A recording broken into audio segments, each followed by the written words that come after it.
The biggest story at the 2022 World Figure Skating Championships is the absence of Russian and Belarusian figure skaters, as well as Chinese figure skaters.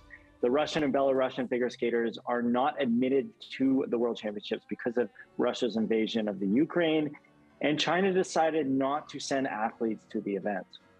For me, there's been a lot of talk about, this is a watered down competition, but we know that when you reach a level to make it to the World Championships, everybody who gets to that podium is at a World Championship level. So I think this keeps the competition exciting, new, fresh.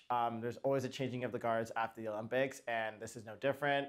Just like you said before, Dylan, when we had a conversation, this is just kind of a very extenuated circumstance, and it's like on a grander scale, but this does happen. So I think it's going to be a very interesting World Championships to watch. Yeah, and I think it's going to be interesting to see how these skaters with this new information handle that. There's excitement, there's pressure, it changes the rules of the game for some of these skaters.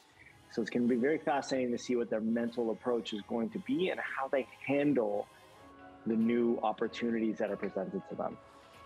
Well, why listen to us? Let's talk to athletes who are literally going to be heading to Montpellier, France next week. Please welcome Vanessa James and Eric Radford. Thanks for having us.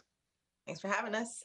What was your reaction when you heard that there was going to be no Russian teams at these World Championships, as well as no Chinese teams? I wasn't surprised that the Chinese wouldn't be there after a home games where they won the gold medal. I think that the fact that the Russian athletes won't be there it's unfortunate. I feel sorry for them. I know that they've worked very hard this season to put out great performances. We saw how amazing they are at the Olympics. All three of those teams were incredible.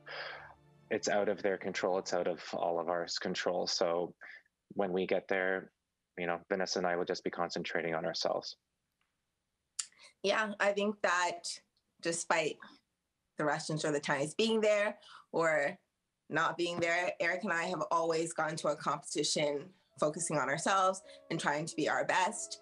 So, I think it's unfortunate for the athletes themselves not being able to compete, but I do support the position of Skate Canada and the ISU based on the events and the international support for Ukrainian skaters and the Ukrainian nation. So we'll be there to do our job, and that's it. Given that the Chinese and the Russian pair teams are the best in the world and own most of the podium, do you think that this waters down the competition, or does it keep it exciting and competitive? I personally think it's exciting. It changes it into a whole new competition. Pretty much everybody that makes it onto the podium would be completely new world medalists.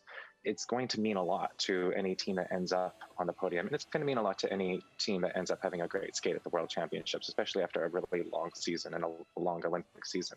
It's kind of funny because when you go into Worlds or the Olympics, there's like one wild card, and now there's 3 or 4. So it's anybody's game, anyone that skates well, I think everyone's going to be there, guns blazing, and we'll see who puts out a great performance. It's kind of cool.